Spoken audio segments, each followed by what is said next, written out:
Mart ayının 18 günü ölkə üzrə qeyri-iş günü olacaq. Bunun isə 13-ü bayramlarla əlaqədar dalbadal olacaq.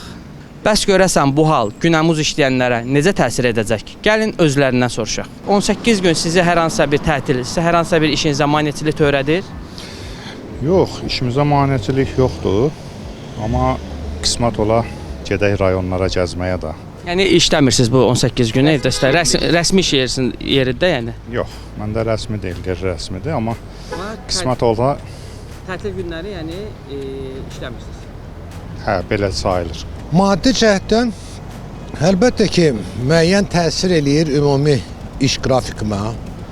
Amma bir mənalı olaraq maliyyə tərəfindən təsir eləməyini müəyyən eləyib deyə bilmərəm. Amma bu qədər uzun müddət əlbəttə ki, müxtəlif sahələr üzrə insanlar çalışmaq istəyirlər. Müxtəlif əlaqələr həyata keçirmək istəyirlər, amma ki, iş günləri olmadığına görə çətinlik yaradır. Xeyr.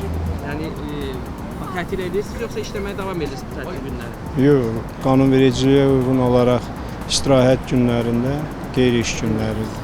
Əfsuslar olsun ki, heç bir təsir göstərmir. Amma nə etmək olar? Buna da şükür. Yəni indiki zamanədə iş tapmaq özü də böyük bir problemlərdən biridir.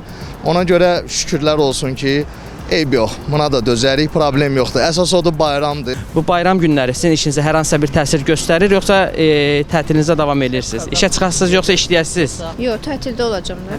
Bəli. Rəsmi olaraq? Dövlət işindəyəm. Hə. Düşünürəm ki, tələbələr üçün göstərmir, amma rəsmi iş sahibi olan insanlar üçün düşünürəm ki, bəli təsir eləyir. Təsiri var? Mənə hazırda xeyr, amma gələcəkdə ola bilər ki, təsiri olsun. Yox. Hər hansısa bir təsir göstərmir evdə qalırsınız bəs bayram günləri yoxsa işləyirsiniz? Hələ dəqiq bilmirəm, yəni işləyib işləməyəcəyimizi. Yəni iş yerindən bir şey demirsiniz. Bəli. İşlədiyiniz zaman hər hansısa bir əlavə məbləğ verirlərmi sizə yoxsa elə standart aldığınız maaşdır? Yox, əlavə məbləğ ödəyir. Xeyr, göstərmir. Siz işinizə davam edirsiniz. Bəli, göstərirəm. Təşəkkür edirəm. Gəlirlərinizdə mənfi təsir olur. Yəni əksində mənfi müsbət olur təsir. Xeyr, olmur. Olmur. Təşəkkür edirəm. Xeyr, sadəcə olaraq bayram günlərində istirahət edirik. Ona görə Novruz bayramıdır, bayramlardır, hamısını qeyd edəcəyik. Təşəkkür edirəm.